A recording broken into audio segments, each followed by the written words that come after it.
Tonight we step onto the creaking deck of a wooden ship, somewhere in the far north, as the first crystals of sea ice begin to form around the hull like a slow, inevitable trap. You pull your wool coat tighter, watching your breath crystallize in the air, and you can already feel the weight of the months ahead pressing down on your shoulders. The horizon ahead is nothing but white, an endless expanse that seems to swallow light itself, and somewhere in the back of your mind, a small voice whispers that this might be the most beautiful and most terrible place you will ever see. The ice crackles against the bow with a sound like breaking glass, and you realize there is no going back now. The currents and the wind have made their choice, and you are simply along for the ride. You probably won't survive this, but at least the views are spectacular and the conversation, as you'll soon discover, is about to become unexpectedly literary. So, before you get comfortable, take a moment to like the video and subscribe, but only if you genuinely enjoy what I do here. Now, dim the lights, and let's ease into tonight's journey together. The year is roughly somewhere between 1840 and 1910, and you have signed up for what looks excellent on paper. A chance to push into the unknown, to stand where no human has stood, to see the aurora with your own eyes and maybe, just maybe, claim a piece of geography for Queen and country or science or sheer stubborn pride. The recruiters made it sound romantic. They painted pictures of heroic men battling the elements, of camaraderie and discovery, of names etched into history. They did not mention the darkness. They did not mention that for months at a time, the sun would simply refuse to show up, leaving you and 24 other men trapped in a wooden box surrounded by ice that creaks and groans like a living thing.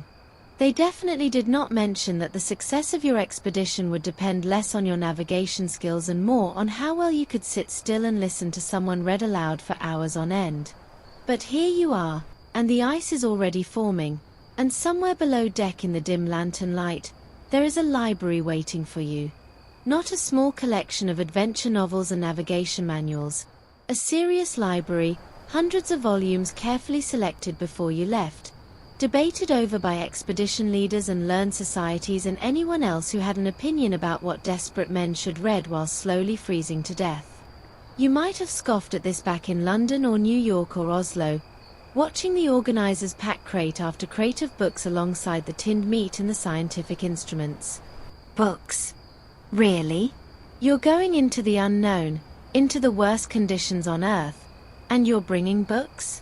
But now, with the ice thickening around the ship and the days already growing shorter, you begin to understand that those books are not luxuries. They are not entertainment. They are as essential as the stove and the blankets and the rum, because the thing that kills explorers out here, the thing that takes them down faster than scurvy or starvation, is the silence. The silence is what you notice first, even before the darkness fully arrives. Back home, there was always sound, the rumble of carriage wheels, the chatter of markets, the distant hum of a city that never truly slept. Here, after the last seabirds disappear and the wind dies down, the silence becomes a physical presence. It presses against your ears. It fills your head with its own static, your own heartbeat amplified, your own thoughts echoing in a way that feels unnatural. Men have gone mad from less. Men have gone mad from exactly this, stepping onto the ice one day and simply walking away, convinced they heard someone calling their name from the white horizon. And so you read. Not because you want to, necessarily, but because you must. Because the sound of a human voice, even your own, even stumbling through a chapter of something you've read before, is proof that you are still human, still connected, still part of a world that exists beyond this frozen prison. The ship settles into the ice with a final grinding shudder, and you are now officially wintering over. There is no escape until spring, no rescue, no possibility of outside contact. The nearest human being might be 1,000 miles away, and for all you know, they might be just as trapped as you are. This is your world now. A wooden hull maybe 100 feet long, a deck covered in snow, and beyond that, nothing but ice stretching to a horizon that never changes. You go below, ducking through the narrow hatch into the cramped space where you will spend the next 10 months, and you see them, the bookshelves, built into the walls of the mess area, filled with leather-bound volumes that gleam dully in the lantern light. There are novels, of course. Dickens and Thackeray and Scott. There are histories and travelogues and scientific papers. There are Bibles and prayer books and collections of poetry. There are volumes of Shakespeare and bound copies of Punch magazine and a surprising number of books about Arctic exploration written by people who had never been here and had no idea what they were talking about. You run your finger along the spines, and you wonder which of these books will save your life. Because that's what this is now, survival. Not just against the cold and the hunger and the constant threat of scurvy, but against the slow erosion of your own mind. The expedition leaders knew this. They planned for it. They understood that the men who came back from these journeys, the ones who kept their sanity through months of darkness, were not necessarily the strongest or the bravest. They were the ones who could still tell a story when there was nothing left to say. They were the ones who could lose themselves in a book when the world outside had become unbearable. And so you pick a volume at random, something by Charles Dickens, because his name is everywhere in this little library, and you carry it to your bunk, and you open it, and you begin to read, not aloud yet, just to yourself, just to feel the words moving through your head. But you won't be alone in this for long. Soon enough, the reading will become communal. Soon enough, you will be sitting in a circle with the other men, passing the book from hand to hand, taking turns with the voice that pushes back against the dark. You don't know this yet. You think this is just a way to pass the time, a hobby, a pleasant distraction from the monotony. You have no idea that this book in your hands, this random collection of words printed on paper, is about to become the most important object in your world. You have no idea that months from now, in the deepest pit of the polar night, you will cling to these stories like a drowning man clings to wreckage. But you will learn. The ice will teach you. And by the time the sun returns, you will understand something that the recruiters never told you. That the greatest exploration of all happens not on the map, but in the space between a human voice and a human ear, in the darkness, when there is nothing else left. You stand in the cramped hold of the ship, surrounded by wooden crates stamped with the names of London booksellers, and you begin to understand that you have signed up for something far stranger than you ever imagined.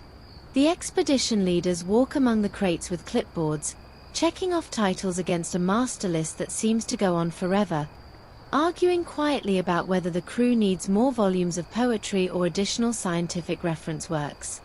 You catch fragments of their debate. Someone insists that Captain Cook's journals are essential, while another argues that what men really need in the darkness are novels, something to lose themselves in, something that has nothing to do with ice or survival or the constant threat of death. You watch this discussion with a mixture of fascination and mild concern, because back home you packed for this journey with very different priorities. You brought extra wool socks, a good knife, a compass, maybe a flask of something strong to share with your closest friends. You did not bring a library. But here, in this moment, you realize that the library is bringing itself, and you are simply along for the ride. The scale of it hits you when they start loading. Crate after crate comes down into the hold, each one heavier than you expected, until the ship begins to feel less like a vessel of exploration and more like a floating bookshop bound for the ends of the earth. You count them, idly at first, then with growing astonishment, 50 crates, 100, more. By the time they finish, the expedition has assembled somewhere between 1,000 and 2,000 volumes, depending on whose count you trust and whether you include the pamphlets and the scientific papers and the bound collections of periodicals. This is not a casual selection of popular titles. This is a working library, curated with the same care that goes into choosing the expedition's provisions, because the men who planned this journey have been here before, or they have talked to men who have, and they know something that you are only beginning to suspect, that in the long darkness, books are not a luxury. They are a necessity, as essential as the tinned meat and the lime juice and the coal for the stove. You help carry the crates to their designated spots, and you notice how carefully they are organized. Navigation texts go near the officers' quarters, easily accessible for the daily work of tracking position and plotting courses that won't be possible until spring. Scientific volumes find their home near the instruments, ready for the moment when the aurora appears and someone needs to understand what they're seeing. But the largest section, the one that takes up the most space and receives the most attention, is what they call the general library. The novels, the poetry, the plays, the magazines, the books that have no practical purpose whatsoever except to keep men sane when the world outside has become uninhabitable.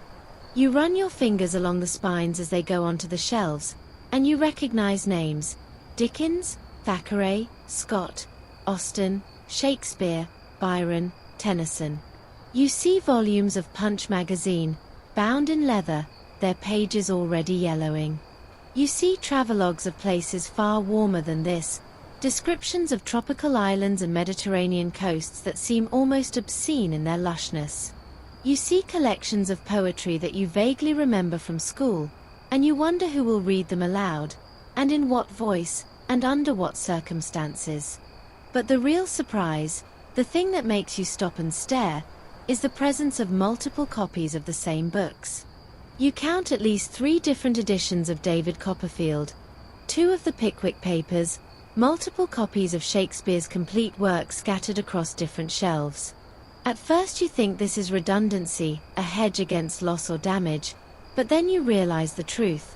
These books are going to be read aloud, to groups of men, simultaneously, in different parts of the ship. 1 copy won't be enough. 2 copies won't be enough. They need enough books to keep multiple reading circles going at once, enough material to ensure that every man who wants to listen to a story can find one, enough redundancy to survive the inevitable wear and tear of men handling the same pages over and over again in dim lantern light. You learn later that this was not always the practice. The early explorers, the ones who pushed into the Arctic in the 18th century, often treated books as an afterthought. They brought a Bible, maybe a few navigation manuals, perhaps a volume of poetry if the captain was feeling literary. And they suffered for it. The journals of those expeditions are filled with accounts of men losing their minds in the darkness, of fights breaking out over nothing, of a creeping lethargy that settled over the crew like a physical weight. They called it the Arctic melancholy, or the polar madness, or simply the gloom, and they blamed everything from the magnetic field to the phases of the moon. But the survivors, the ones who came back and wrote about their experiences, noticed something consistent. The expeditions that fared best, the ones that kept their men relatively sane through the long winter, were the ones with something to read. And so the practice evolved. By the time you sign up for this journey, the selection of a winter library has become a science in itself. Expeditions consult with each other, share lists of what worked and what didn't, debate the relative merits of different authors for maintaining morale. Someone keeps careful statistics on which books are requested most often, which ones fall apart from overuse, which ones men refuse to read again under any circumstances. You hear stories of previous expeditions where the crew read through the entire works of Shakespeare multiple times, where they performed plays in the darkness with men taking multiple roles, where they argued about the interpretation of Dickens' characters with the same intensity that they argued about navigation and supply logistics. You begin to understand that you are joining not just an expedition, but a tradition, a long line of men who have sat in the darkness, listening to voices rise and fall with the rhythm of printed words, passing the hours until the sun returns. The loading continues for days. The ship settles lower in the water under the weight of all those books, and you wonder, not for the first time, whether this is wise. Books are heavy. Books take up space that could be used for additional provisions, additional fuel, additional equipment. Every volume you bring means something else you leave behind. More food, perhaps, or more coal, or more of the specialized gear that might make the difference between survival and disaster. And yet the expedition leaders do not hesitate. They have done the math, or someone has, and they have concluded that the risk of not bringing enough books is greater than the risk of bringing too many. You think about this as you stack another crate in the hold, and you realize that what they're really saying is that the mind is more fragile than the body. They're saying that a well-fed man who loses his sanity is just as dead as a starving man who keeps his wits. They're saying that in this environment, the thing most likely to kill you is not the cold or the hunger or the ice, but the silence. You take your place in the library one last time before the ship departs, running your eyes over the shelves that will define your world for the next year. You pick out a volume at random, something by Charles Dickens, because his name is everywhere, and you open it, just to feel the paper between your fingers, just to remind yourself that these words exist, that they will be here when you need them. You have no idea which of these books will save your life. You have no idea which passages will echo in your memory decades from now, when you are old and warm and safe, and someone asks you what it was really like in the frozen north. But you will find out. The darkness will teach you. And when it does, you will understand why those crates of books were the most important cargo on this ship, why the expedition leaders argued so fiercely about the proper selection of novels, why men before you have sat in the ice and read aloud until their voices gave out. Because the words matter. The stories matter. And in the end, they are all you have. The ship groans around you like a living thing in distress, and you feel the familiar lurch in your stomach that means something fundamental has changed. You climb up through the hatch onto the deck, and the sight that greets you stops you cold. The sea is gone, replaced by a white expanse that stretches in every direction, broken only by pressure ridges where massive sheets of ice have collided and pushed upward into jagged walls. Your ship, your sturdy wooden home, sits frozen in place as if someone has set it in concrete, and for a moment you feel a primal surge of panic before reason reasserts itself. This was always the plan. This is what wintering over means. The ice has you now, and it will not let go until spring, and there is absolutely nothing you can do about it except wait. You take a deep breath, feeling the cold air burn its way into your lungs, and you force yourself to accept what your eyes are telling you. You are trapped, and you will be trapped for a very long time. The days that follow have a strange, suspended quality. The sun still rises, briefly, skimming along the southern horizon before sinking again, and you measure time by the gradual shortening of that pale arc. You throw yourself into the work of preparing for winter, hauling snow to bank against the hull for insulation, setting up the observatory for scientific measurements, organizing the supplies that will have to last until spring. The activity keeps your mind occupied, keeps the darker thoughts at bay, but you notice that the men around you have grown quieter, more watchful. They glance at the horizon more often than necessary. They linger in groups rather than going off alone. They are waiting for something, and you realize, with a start, that what they're waiting for is the dark. It comes gradually, then all at once. One day the sun barely clears the horizon before sinking again. The next day it doesn't appear at all. You stand on deck with half the crew, watching the southern sky glow faintly where the sun should be, and no one speaks because there is nothing to say. This is it. This is the moment you've been told about, the thing the veterans described with a strange mixture of dread and reverence. The sun has abandoned you. For the next several months, you will live in twilight or darkness, and there is nothing anyone can do to change that. You go below, and in the dim lantern light of the mess, you see that someone has already pulled a book from the shelves and opened it to the first page. The reading has begun. At first it's casual, almost accidental. Someone picks up a volume of Dickens and starts reading aloud to whoever happens to be sitting nearby, and gradually others drift over, drawn by the sound of a human voice in the growing silence. The reader stumbles over unfamiliar words, pauses to explain a reference that no one understands, stops occasionally to comment on the action or to predict what will happen next.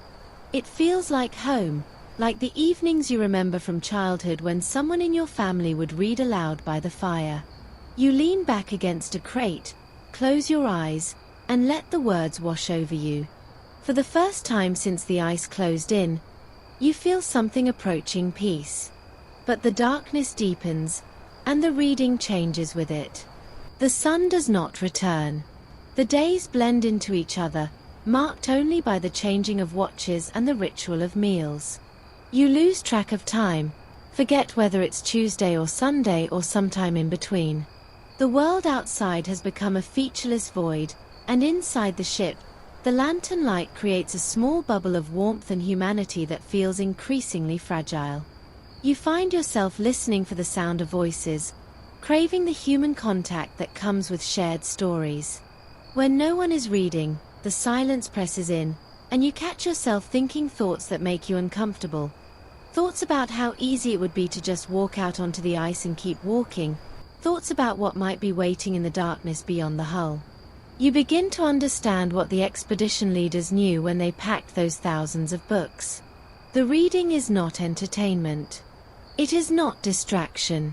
It is medicine, administered in regular doses to keep the collective mind from fracturing under the pressure of the dark. You notice the pattern quickly enough. After meals, someone always picks up a book. During the long watches, the man on duty reads to himself, mouthing the words silently in the gloom. Before sleep, a group gathers in the mess to hear another chapter, another story, another voice pushing back against the silence. The books become a schedule, a structure, a reason to gather and a reason to keep going. Without them, you realize, you would simply drift, each man retreating into his own head until there was no way back out. Historians still argue about exactly when this practice became formalized, when reading aloud shifted from a casual activity to a deliberate survival strategy. Some point to the expeditions of the 1820s, where commanders began issuing standing orders about nightly reading sessions. Others trace it back even further, to the whaling crews who wintered in the Arctic decades before the formal exploration era began. But everyone agrees on one thing. By the time you find yourself trapped in the ice, the routine is well established. You have a library. You have readers. You have an audience. And you have a schedule that ensures someone is always reading, always filling the silence with words. The books themselves take on new meaning in the darkness. A novel you might have skimmed back home, impatient for the action, becomes a treasure to be savored slowly, each sentence examined and discussed and remembered. Passages that once seemed ordinary reveal hidden depths when you have nothing else to think about. Characters become realer than the men around you, their fictional struggles more immediate than the daily routine of survival. You find yourself arguing with your shipmates about whether David Copperfield made the right choice, whether Mr. Mycorber is a fool or a sage, whether Pip's great expectations will ever be fulfilled. These arguments matter. They fill the space that might otherwise be filled by despair. And then there are the nights when the reading stops, when the last chapter ends and the book closes and the silence rushes back in. Those are the hardest moments. You sit in the flickering light, listening to the ice groan and shift around the hull, and you feel the darkness pressing against the thin wooden walls like a living thing. Someone clears their throat. Someone else shifts in their seat. And then, almost always, someone reaches for another book, opens it to the first page, and begins to read again. Because stopping means thinking. Stopping means feeling. Stopping means admitting that you are trapped in the dark with no way out. And that is a thought no one can afford to have for too long. You take your turn at reading. Eventually. Your voice cracks on the first few sentences, nervous in a way you haven't felt since childhood. But the men around you nod encouragingly, and you push through, finding a rhythm, discovering that the act of reading aloud is its own kind of meditation. You lose yourself in the words, forget where you are, forget the darkness pressing in from all sides. For a few precious hours, you are somewhere else, somewhere warm, somewhere bright, somewhere the sun still shines. And when you finally close the book, you realize that you have done more than pass the time. You have held the darkness at bay. You have kept the silence from winning. You have done what explorers have done for generations, in the worst places on Earth, with nothing but a book and a voice and the will to keep going. You wake in darkness so complete that for a terrifying moment you cannot tell if your eyes are open or closed. You reach out, feeling for the familiar contours of your bunk, and your hand encounters the rough wood of the bulkhead before you orient yourself and remember where you are. The ship is quiet except for the ever-present groan of ice against the hull, a sound that has become so constant you barely notice it anymore except when it stops, which it never does for long. You lie still, listening to your own heartbeat, and you realize that something is wrong. The air feels different. The silence feels different.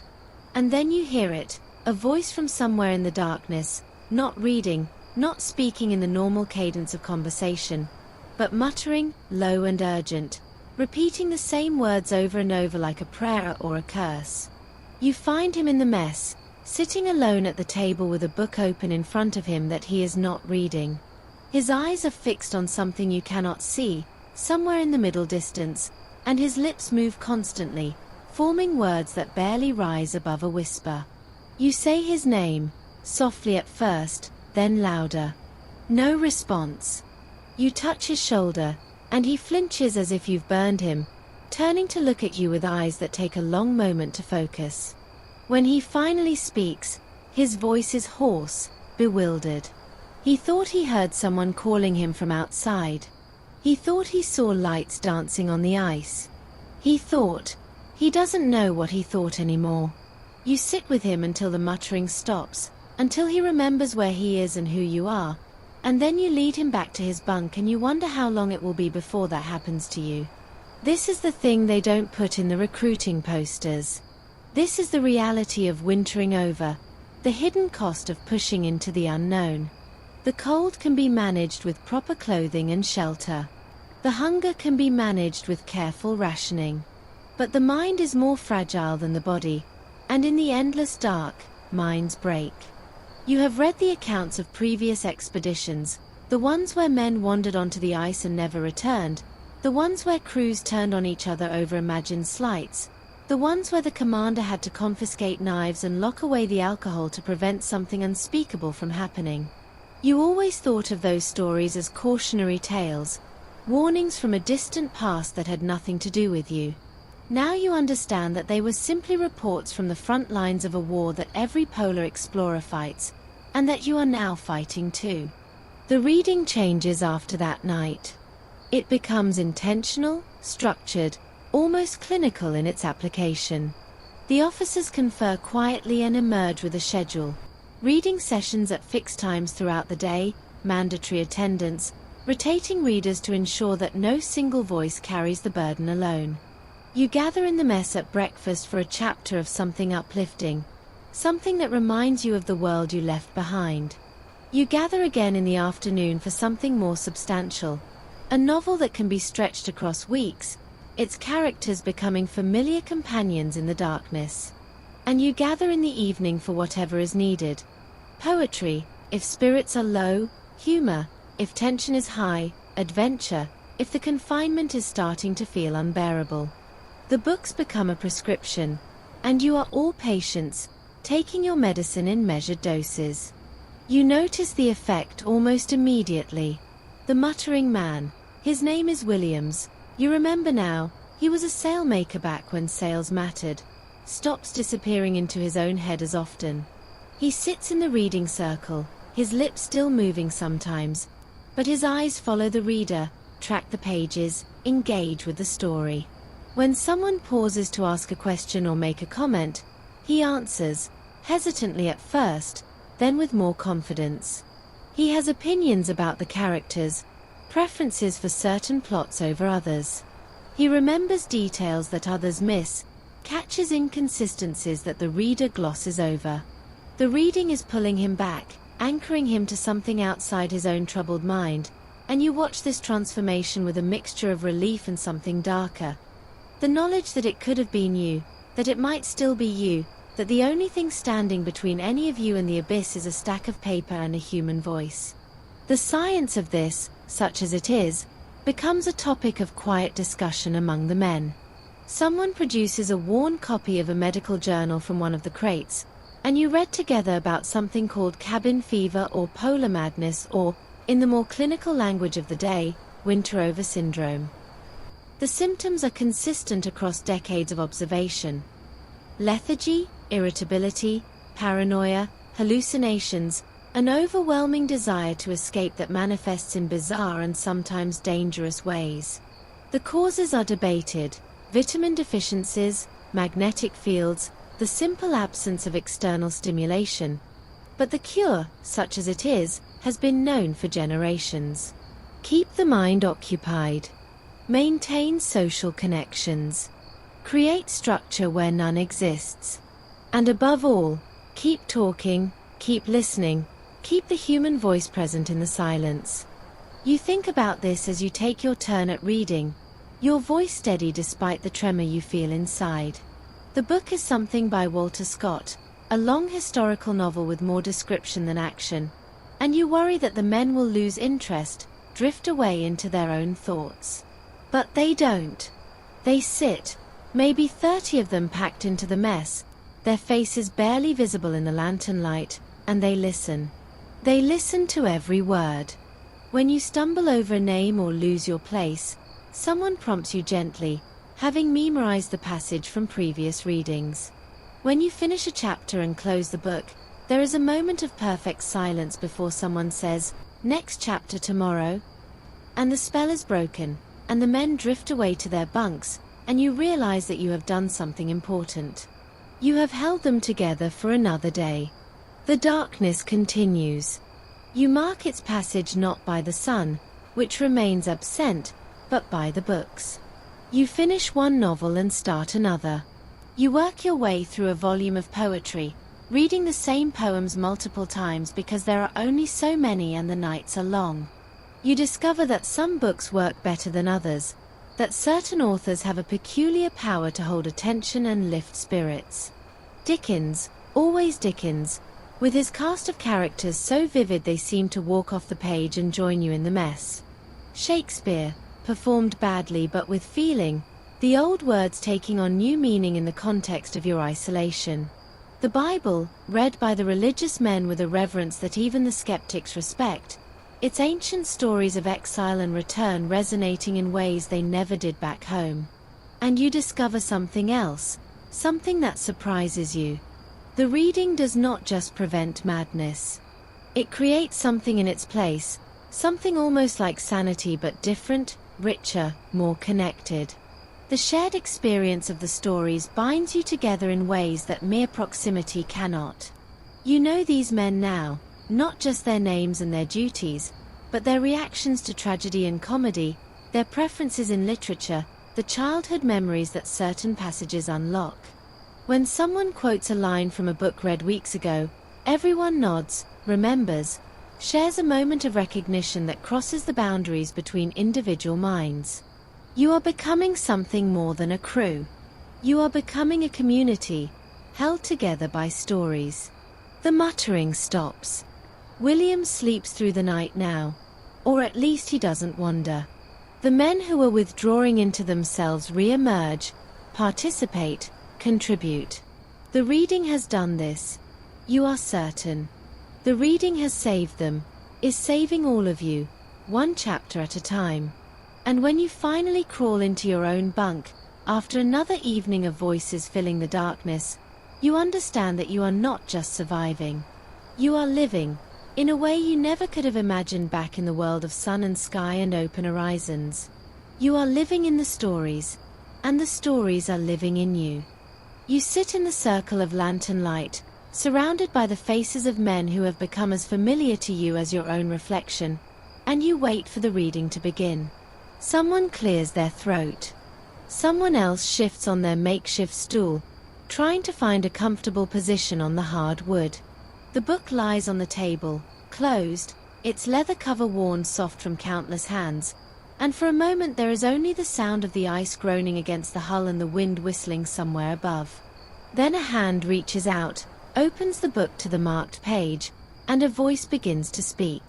The words are ordinary, just words, the same words that thousands of people have read in warm parlors and quiet libraries all over the world. But here, in this frozen prison, they are something else entirely. They are proof that you are still human, still connected, still capable of creating meaning in a place that seems designed to strip all meaning away. You close your eyes and let the voice wash over you. and you realize that you have stopped listening to the story.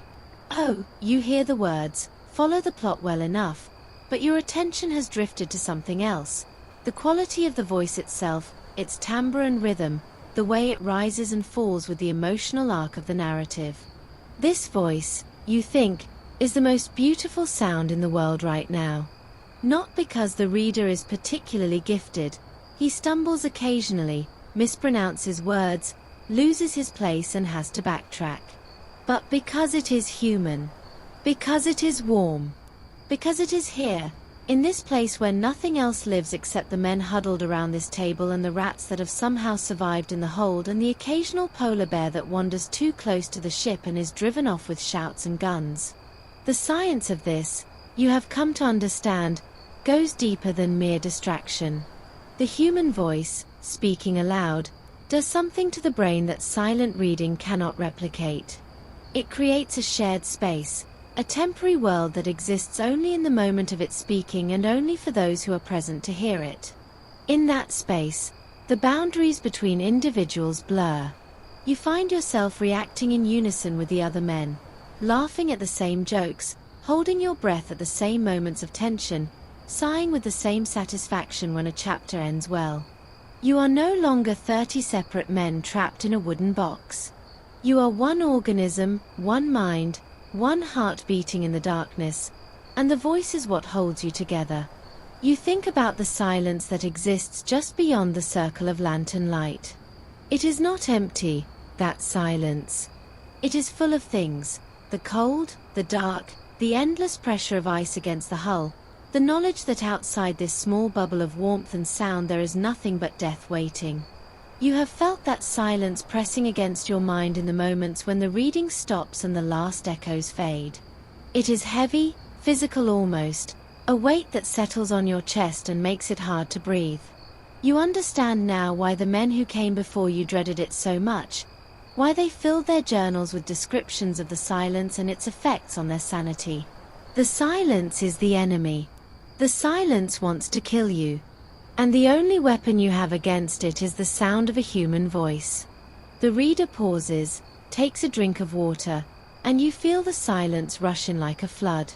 For a few heartbeats, there is nothing but the groan of ice and the beating of your own heart. Then the voice returns, picking up the thread of the story, and the silence retreats, pushed back by words.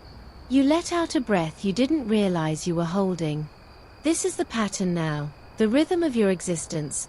Voice, silence, the constant battle between sound and its absence, with your sanity hanging in the balance. You remember something one of the veterans told you before you left. A man who had wintered over twice and bore the marks of it in his eyes. The cold will try to kill you, he said. And the hunger will try to kill you, and the ice will try to kill you. But the thing you really have to watch out for is the quiet. The quiet will kill you faster than anything, and you won't even know it happening until it's too late. You didn't understand then. You thought he was being dramatic, spinning tales for the benefit of the greenhorns. Now you understand perfectly. The quiet is always there, waiting, patient, infinite. The only thing keeping it at bay is the sound of voices, and when the voices stop, even for a moment, the quiet moves in. This is why the reading has become sacred. This is why men who never read for pleasure back home now fight over who gets to hold the book, who gets to be the voice for the evening. This is why the officers have established rules about the reading. No interruptions except for emergencies, no skipping chapters, no reading ahead on your own and spoiling the story for the others. The reading is not just entertainment. It is a ritual, a ceremony, a repeated act of defiance against the silence and everything it represents. Every night, you gather to prove that you are still alive, still human, still capable of creating meaning in a meaningless place. And the voice itself. You have come to appreciate qualities in the human voice that you never noticed before. The way a particular reader's tone can make a comic passage funnier or a tragic passage more moving. The way a pause, perfectly timed, can heighten suspense until the entire room is holding its breath. The way a mispronounced word can become a private joke, repeated for days afterward, a tiny spark of humor in the endless dark. You have learned to read the voices as closely as you read the books, to know from the first sentence whether this will be a good session or merely an adequate one, whether the reader is tired or engaged, whether the story will come alive or lie flat on the page. You take your turn, as everyone does, and you discover something surprising. Reading aloud is not the same as reading silently. It requires a different kind of attention, a different relationship to the words. You find yourself noticing things you never noticed before, the rhythm of a sentence, the echo of a phrase, the way certain combinations of words feel in your mouth. You become aware of your audience in a way that silent reading never demands, adjusting your pace to their reactions, emphasizing words that make them lean forward, softening your voice when the story calls for intimacy. You are not just transmitting information. You are performing, creating an experience that exists only in this moment and can never be replicated. When you finish your chapter and close the book, the men applaud, not loudly, not formally, just a few seconds of clapping and murmured thanks that mean more than any standing ovation ever could. You have given them something. You have held the silence at bay for another night. You have reminded them, and yourself, that there is still warmth in the world, still connection, still hope. And as you crawl into your bunk, listening to the murmur of voices from other parts of the ship where other readers are holding other circles at bay, you understand that this is what survival looks like in the frozen north. Not heroism, not grand gestures, not dramatic rescues. Just voices, speaking words, pushing back against the dark. You hold the book in your hands, its pages soft and slightly yellowed from use, and you read the title aloud to the assembled men, The Personal History of David Copperfield. A murmur of approval runs through the group. Everyone knows Dickens. Everyone has opinions about Dickens. Someone calls out that they read this one twice on their last voyage, and someone else responds that it's worth reading 3 times, 4 times, as many times as it takes to get through the winter. You open to the first page, take a breath, and begin. And as the words leave your mouth, you realize that you are not just reading a novel. You are participating in a tradition, a ritual that has played out in countless frozen ships before this one, with the same author, the same stories, the same voices carrying into the same darkness. Charles Dickens, you have learned, is the undisputed king of the Polar Library. His name appears on more spines than any other author, his books fill multiple shelves, his stories are requested again and again by men who have already heard them multiple times. There are practical reasons for this, of course. Dickens was enormously popular during the decades of intensive Arctic exploration, his novels bestsellers that nearly everyone had at least heard of, if not read. His books were widely available in multiple editions, cheap enough to buy in bulk, sturdy enough to survive the journey. But there is something more to it, something that becomes clear only when you hear his words read aloud in the darkness, surrounded by ice and men who have left everything behind. Dickens writes about London. He writes about crowded streets and bustling markets, about warm parlors and cozy firesides, about the intricate web of human connections that makes a city come alive. For men trapped in the frozen north, these descriptions are not just stories. They are memories, reminders of a world that still exists somewhere, even if you cannot see it or touch it or walk its streets. When Dickens describes the fog rolling up the Thames, you are there, standing on the bridge, feeling the damp air on your face. When he describes the chaos of a London coaching inn, you are there, jostled by crowds, smelling the horses and the ale and the smoke. His words conjure a world so vivid, so alive, that for a few hours you can almost forget where you really are. You notice something else as you read. The men around you are not just listening. They are participating, leaning into the story, reacting to every twist of plot and turn of phrase. When David suffers, they suffer with him. When he finds happiness, they smile in the darkness. When Dickens introduces one of his immortal characters, the scheming Uriah Heep, the eternally optimistic Mr. Micawber, the cruel and mysterious Miss Havisham. The men seize on them, discuss them, argue about their motives and fates. These characters become realer than the men in the bunks next to them. Their fictional struggles more immediate than the daily grind of survival. You are not just passing time.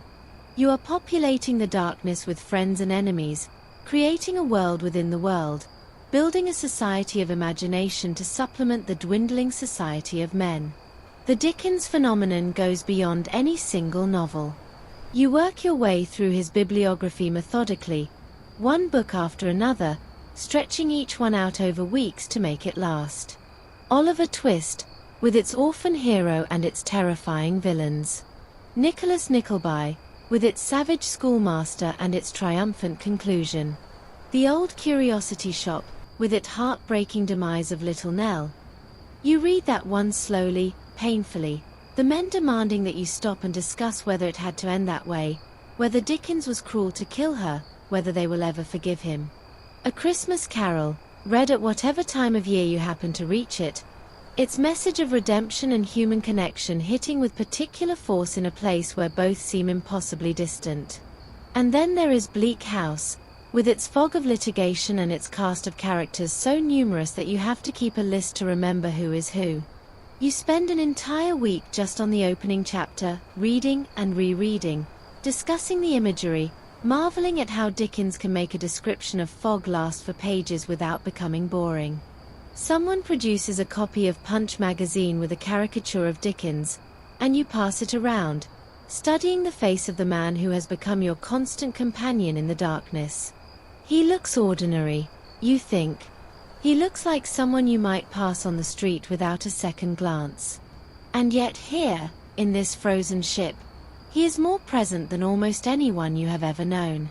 The historians have noted this connection between Dickens and the polar explorers, though they argue about its significance.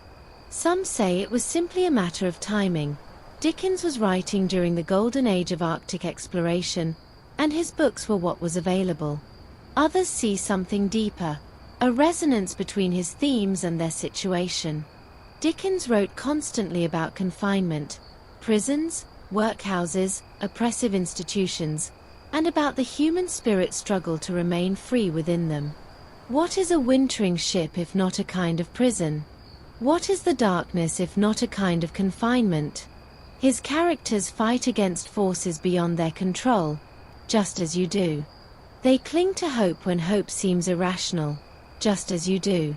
They find connection and meaning in the most unlikely places, just as you are finding it here, in this circle of lantern light, listening to a voice read words written decades ago by a man who never saw ice in his life. You discover, in the course of your reading, that Dickens himself took an interest in Arctic exploration. He wrote about it occasionally, followed the expeditions in the news, even contributed to the public debates about what happened to Sir John Franklin and his men when they disappeared into the ice. You find this oddly moving. The idea that the man who created your imaginary world was also thinking about your real one, wondering what it was like out here, imagining the fates of men who had gone before you.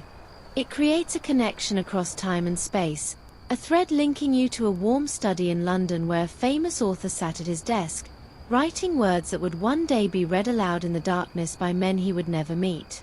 The reading continues. David Copperfield gives way to Martin Chuzzlewit, which gives way to Dombey and Son, which gives way to Little Dorrit. The books pile up beside your bunk, each one marked with the traces of its passage. A stain from a spilled cup of tea, a creased corner where someone held it too tightly, a marginal note in pencil from some previous reader who wintered over years ago and wanted to record their thoughts. You wonder about that reader, about what happened to them, about whether they made it home and what they thought when they saw these marks years later. You wonder if someone will do the same to your books, years from now, in some other frozen ship, wondering about the men who read them in this darkness. And through it all, Dickens remains. His voice, transmitted through his words, becomes as familiar as the voices of your crewmates. You can anticipate his rhythms, predict his plot twists, recognize his characteristic phrases. He is not just an author anymore. He is a presence, a companion, a member of the expedition in all but body. When you finish his last novel and close the final volume, there is a moment of genuine grief, as if you have lost a friend. But then someone reaches for a different book, Shakespeare, maybe, or Thackeray, or one of the poets, and the reading continues. Because the darkness is still there. The silence is still waiting. And as long as there are voices to fill it, as long as there are stories to tell, you will keep reading. You will keep listening. You will keep alive the strange, fragile thread that connects you to the world you left behind and the world you hope to see again. You reach into the crate marked periodicals and pull out a bundle of newspapers tied with string, their edges yellowed and brittle from the passage of time. The date on the topmost copy catches you off guard. It is from nearly 14 months ago, a lifetime in the world you left behind, and you realize with a strange pang that while you have been frozen in place, the rest of humanity has been moving forward, living their lives, reading these words when they were fresh and urgent and new. You carry the bundle to the mess, where the usual circle of men waits for the evening's reading, and you hold it up for them to see. Tonight, you announce, we catch up on the news. The reaction surprises you. Instead of the mild interest you expected, you see something closer to hunger in their eyes. They lean forward, reach for the papers, begin sorting through them with an eagerness that seems out of proportion to their contents. These are not momentous events you hold in your hands, a parliamentary debate here, a society wedding there, a report on agricultural prices, a review of a play no one will ever see. But to men who have heard nothing from the outside world for months, who have no idea what has happened since they left, these stale newspapers are treasures beyond price. They are proof that the world still exists. They are proof that you might still have a place in it when you return. The reading begins, and it is unlike any reading that has come before. The men do not simply listen passively. They interrupt constantly, demanding clarification, asking questions that the newspapers cannot answer. What happened after this election? Did that bill pass? Did that couple actually marry? Or was it just gossip? You have no way of knowing, of course, and the frustration of that ignorance is palpable. Someone suggests keeping a list of questions to investigate when you get home, and someone else points out that by the time you get home, the answers will be years out of date too. The laughter that follows is a little hollow, a little sad, but it is laughter nonetheless, and you count it as a victory.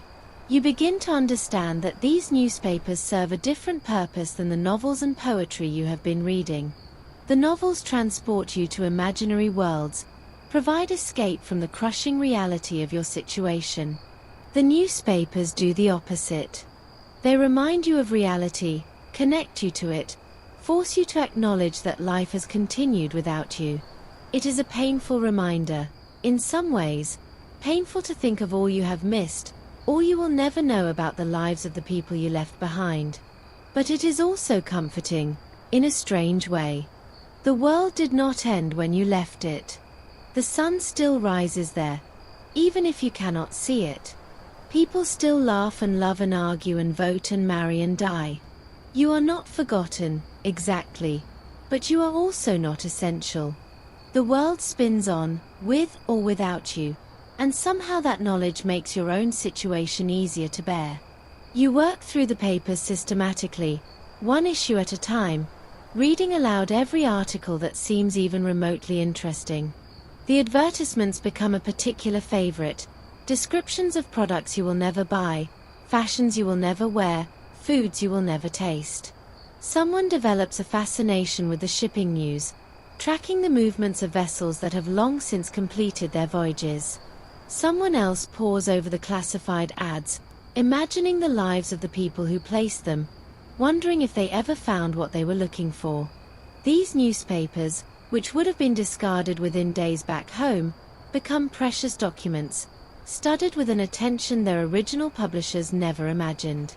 And then there are the obituaries. You read them carefully, slowly, and every time you encounter a familiar name, the room goes quiet. It could be anyone, A politician you admired, a writer you read, a distant acquaintance you never expected to think about again. But each death is a small wound, a reminder of your own mortality, of the risks you took when you signed up for this journey. You wonder, sometimes, whether your own obituary has already been written, filed away in some newspaper office, waiting for the news of your fate to arrive. You wonder what it will say, if it ever runs. You wonder who will read it, and whether they will pause for a moment before turning the page to something else. The papers also bring news of other expeditions, and this is the hardest to read. You learn that a ship you know, with men you have met, has been trapped in the ice somewhere to the west of you. You learn that another expedition has returned safely, their mission accomplished, their names in all the papers. You learn that yet another has disappeared completely, leaving only questions and theories and the grim certainty that they are not coming back. These reports hit close to home, too close. They remind you that you are not unique, not special, not the only ones facing this darkness. They remind you that others have faced it before and will face it after, and that some of them have not survived. You read these accounts in a voice that stays steady only through effort, and when you finish, no one speaks for a long time. Historians still argue about the psychological impact of reading old newspapers in polar isolation. Some suggest it was harmful, a constant reminder of everything the explorers had missed and might never reclaim. Others point to the journals of men who specifically requested newspapers in their winter reading, who wrote about the comfort of maintaining connection to the outside world however tenuous. The truth, as with so much about these expeditions, probably lies somewhere in between. For every man who found solace in the familiar format of a newspaper, there was another who found only pain. For every moment of connection, there was a moment of loss.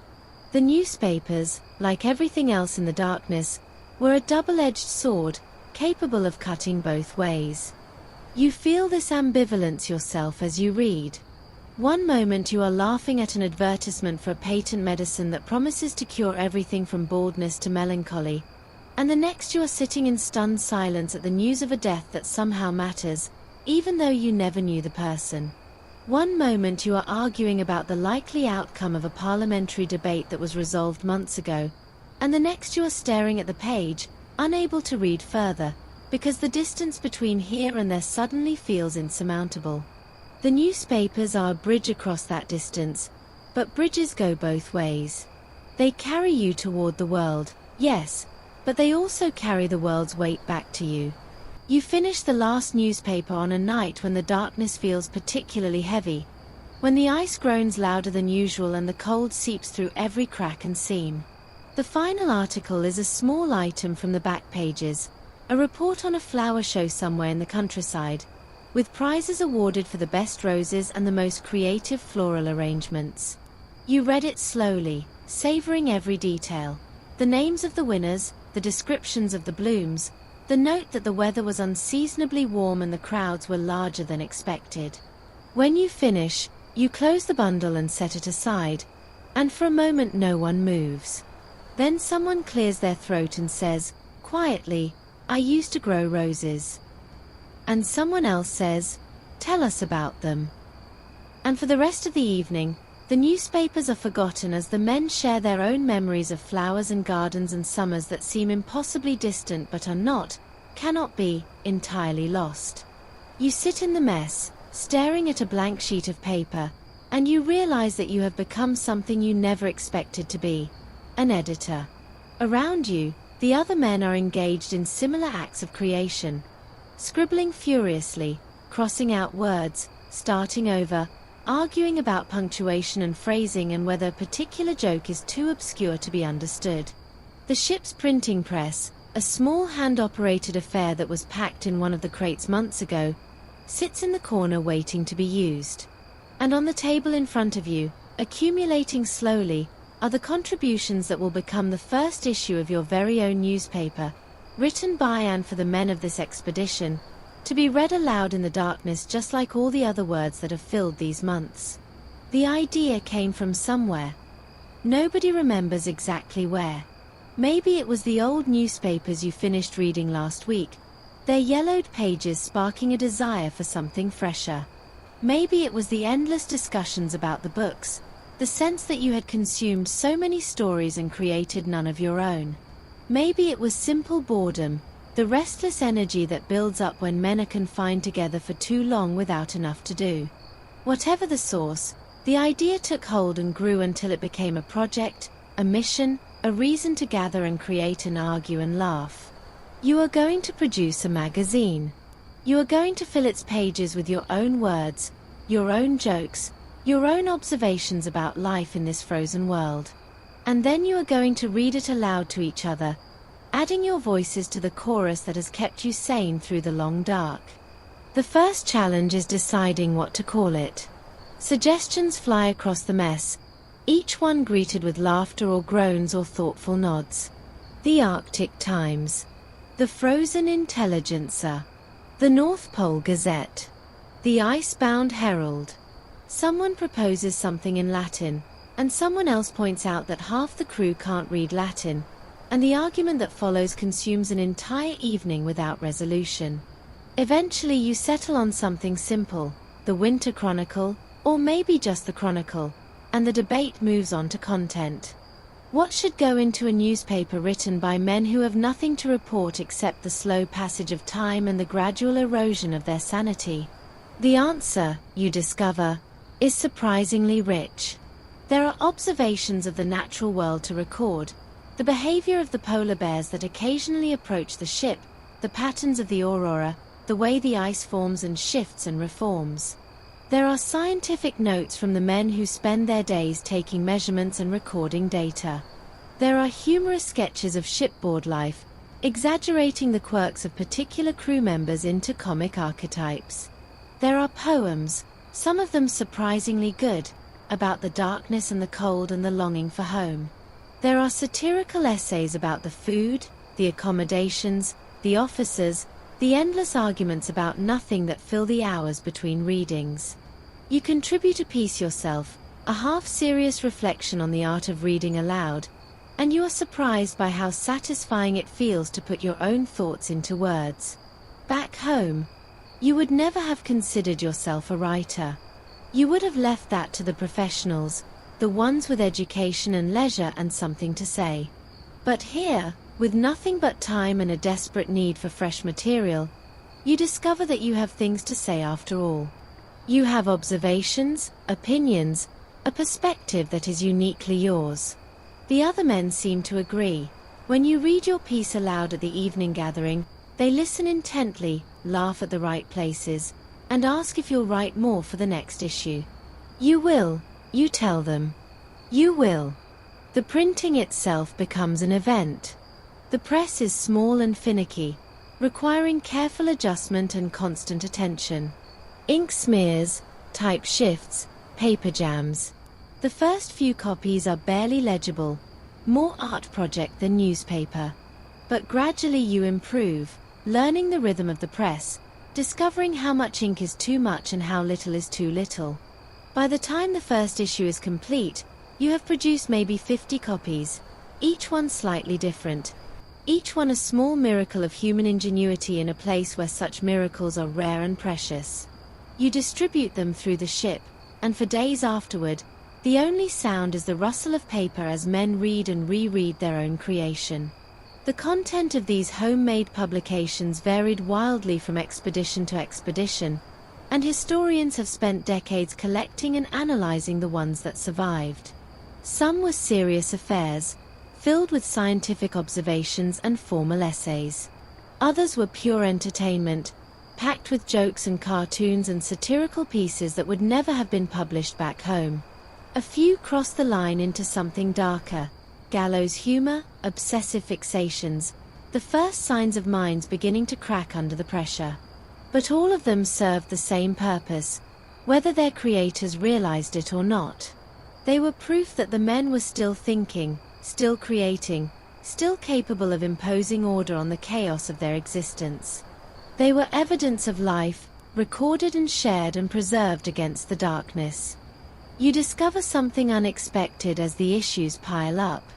The magazine becomes a kind of mirror, reflecting back to you aspects of your situation that you had never fully articulated. Reading the contributions of others, you see your own experiences in a new light.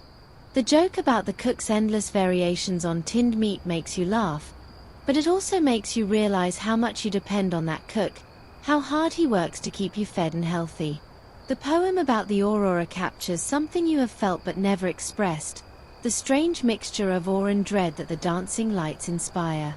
The satirical sketch of the officers reminds you that they are human too, struggling with the same darkness, the same fears, the same longing for home. And the reading continues, of course. Each new issue is read aloud in the mess, the same ritual that has sustained you through all these months. But now the voice is reading your words, the words of your community, created by and for the people sitting in this circle of lantern light. It is a different kind of experience, more intimate, more immediate. When the reader pauses at a particularly good line, you can see the writer trying not to smile. When someone groans at a bad joke, you can see the writer pretending to be offended. The magazine has become a conversation, a dialogue among men who have run out of things to say to each other and discovered, to their surprise, that they had only just begun. You work on the second issue, and the third, and the fourth. The quality improves, the jokes get funnier, the observations sharper. You develop regular features, a weather report that is always the same, cold and dark, a shipboard gossip column that invents scandals where none exist, a letters to the editor section where men argue with themselves under assumed names. The magazine becomes an institution, as important to the daily routine as meals and readings and watches. When someone suggests skipping an issue because there isn't enough material, the outcry is immediate and loud. You will find material, they insist. You will write something, anything. Because the alternative, the silence, the emptiness, the slow drift into nothing, is unthinkable. And so you write. You write until your hand cramps and your eyes burn and you have nothing left to say.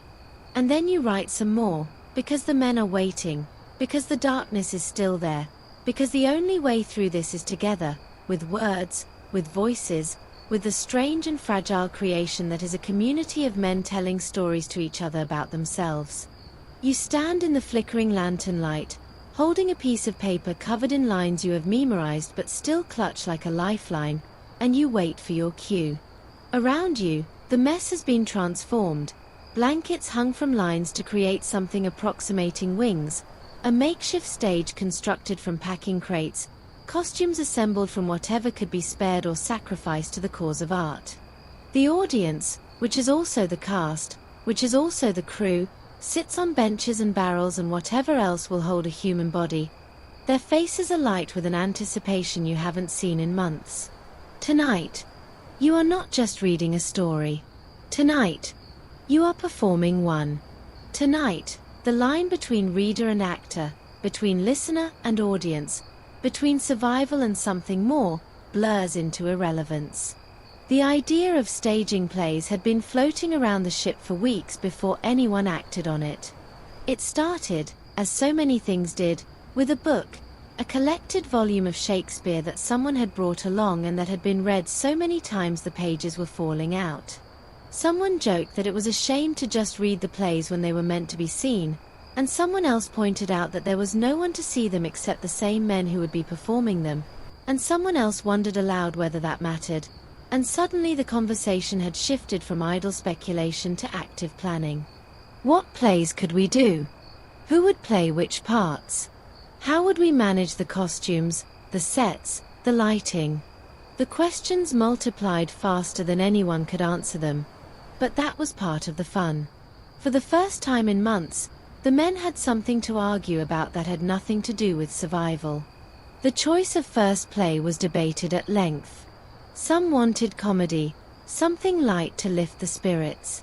Others argued for tragedy, something with weight and meaning. A few suggested farce, the broader and sillier the better. In the end, a compromise was reached. You would start with a scene from A Midsummer Night's Dream, because it had comedy and romance and magic, and because the parts could be doubled and tripled by a small cast. The selection process for roles was even more contentious.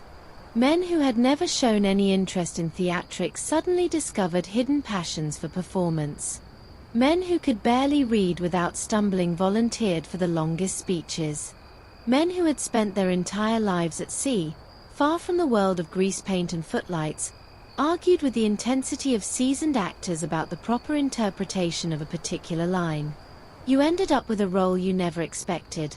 One of the mechanicals, the rude mechanicals as they're called, the working men who stumble through their own play within the play with more enthusiasm than skill. It suits you, you decide. You are, after all, a working man, far from your element, trying to create something beautiful with limited resources and no training. The irony is not lost on you, nor on the men who cast you. When you read your lines at the first rehearsal, stumbling over the old-fashioned language, forgetting your cues, mixing up your entrances, the laughter that fills the mess is the warmest sound you have heard in months. Rehearsals become the new structure of your days. The reading circle still meets, but now it shares space with blocking sessions and costume fittings and the endless arguments about how to create the illusion of a forest with nothing but blankets and imagination. Someone discovers that the ship's supply of lampblack can be mixed with grease to create a passable stage makeup. Someone else contributes a length of fabric that becomes a fairy queen's gown.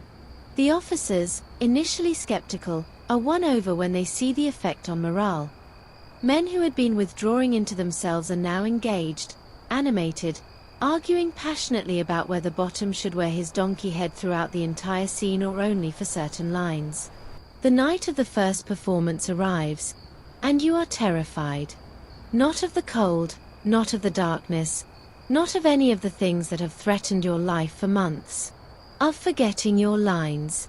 Of making a fool of yourself in front of men who have seen you at your worst and somehow still respect you. Of failing at this one small thing that has come to mean so much. You stand in the wings, the blankets hung from lines, and you listen to the murmur of the audience, and you wonder, not for the first time, what you are doing here, in this frozen ship, about to perform Shakespeare for an audience of men who would rather be anywhere else. Then you hear your cue, and you step into the light. The lanterns have been arranged to illuminate the stage, leaving the audience in relative darkness. You cannot see their faces clearly, cannot read their reactions, and somehow this makes it easier. You speak your first line, and your voice sounds strange to you, louder and more formal than your normal speaking voice. You wait for laughter, for groans, for some sign that you have made a terrible mistake. Instead, there is silence, not the oppressive silence of the darkness, but the attentive silence of an audience listening, engaged, present.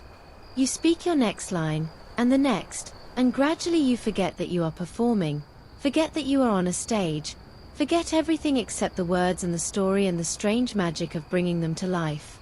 When the scene ends, the applause is deafening. Not because the performance was good. You know, objectively, that it was not.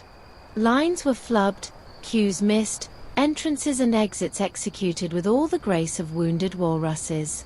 But none of that matters. What matters is that it happened. What matters is that for a few hours, the men were not just survivors, not just prisoners of the ice, but something else, creators, performers, participants in an art form as old as humanity itself. The applause goes on, and you stand there in the lantern light, blinking back tears you would never admit to, and you understand that something has shifted. The darkness is still there. The cold is still there. But you have pushed back against them, and for this moment, at least, you have won. More performances follow. You work your way through Shakespeare, scenes, then full plays, then the complete works as much as you can manage with your limited resources. You discover that the men have hidden talents. One can sing, another can dance, a third has a gift for comic timing that would be the envy of any London theatre. You discover that the plays work differently in this context, stripped of elaborate sets and professional actors, reduced to their essence. words and voices and bodies moving through space. The tragedies hit harder when you are already living with the constant possibility of death. The comedies are funnier when you haven't laughed in weeks. The histories remind you that others have faced worse and survived, or not survived, but either way, faced it. The line between reading and performing blurs further with each production. The men who were hesitant to read aloud find confidence on stage. The men who dominated the reading circle find themselves supporting players, taking direction, learning that there is more than one way to contribute. The plays become a kind of collective therapy, a way of processing emotions too complex to address directly. When you perform Hamlet, you are not just performing Hamlet. You are exploring grief and doubt and the fear of death, feelings that are never far from the surface in this place. When you perform The Tempest, you are not just performing The Tempest. You are dreaming of release, of return, of the magic that might carry you home. And through it all, the lanterns burn, the ice groans, the darkness waits. But the darkness is kept at bay, pushed back by voices raised in iambic pentameter, by laughter that echoes off the wooden walls, by the simple human act of pretending to be someone else for a while. You are not just surviving anymore. You are living, creating, performing. You are, in the truest sense of the word, human. You sit in the audience, if you can call it that, this gathering of men on crates and barrels, and you watch your shipmate stumble through a comedic monologue he wrote himself, and you laugh until your sides ache and tears stream down your face. The joke is not particularly funny, objectively speaking. It concerns the ship's cook and an incident involving a tin of something that may or may not have been meat, and the punchline relies on a pun so terrible that it would have been booed off any stage back home. But here, in this frozen ship, in the endless dark, it is the funniest thing you have ever heard. You laugh until you cannot breathe, and then you laugh some more, and when the monologue finally ends, you applaud until your hands are sore, and you realize that something strange is happening to your sense of humor. The historians still argue about whether the humor that emerges in extreme isolation is a sign of resilience or a symptom of breakdown. Some point to the journals of expeditions where men laughed at things that would never have amused them back home, where practical jokes became increasingly elaborate and sometimes dangerous, where the line between funny and cruel blurred until no one could see it anymore. Others see it differently, as a coping mechanism, a way of processing the unbearable, a tool for survival as essential as any in the expedition stores. You are not sure which side is right, but you know that you have laughed more in the past few months than in years before this journey, and that some of those laughs came from places you would rather not examine too closely. The humor takes many forms. There are the formal performances, like the one you just watched, sketches and monologues written specifically for these evenings, performed by men who would never have dreamed of doing such things back home. There are the informal jokes, the running gags that develop around particular incidents or personalities, the nicknames that stick and evolve and take on lives of their own. There is the humor that emerges from the reading itself, the mispronounced words that become catchphrases, the absurd situations in novels that mirror your own absurd situation, the moments when a character says something that perfectly captures the absurdity of your existence and the entire room erupts in laughter that is also something else, something darker, something you cannot name. You become aware, gradually, that the humor is not always healthy. Sometimes the jokes target the weakest among you, the men who are struggling most visibly with the darkness. Sometimes the laughter has an edge to it, a sharpness that cuts rather than heals. Sometimes you laugh at things that would have horrified you before, a narrow escape from disaster, a close call on the ice, a moment when someone's life hung in the balance and only luck saved them. You laugh because the alternative is unthinkable. You laugh because if you stop laughing, you might start screaming. You laugh because it is the only response available to you, and so you embrace it, even when it feels wrong. The satirical sketches become more pointed as the weeks pass. The officers, once treated with respectful distance, now appear in comic scenes that exaggerate their quirks and mannerisms until they are barely recognizable.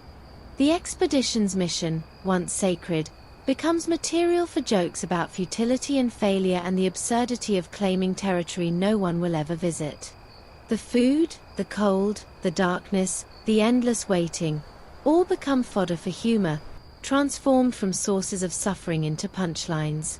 Some of the men worry about this. They worry that the satire signals a loss of respect, a breakdown of discipline, a slide towards something dangerous.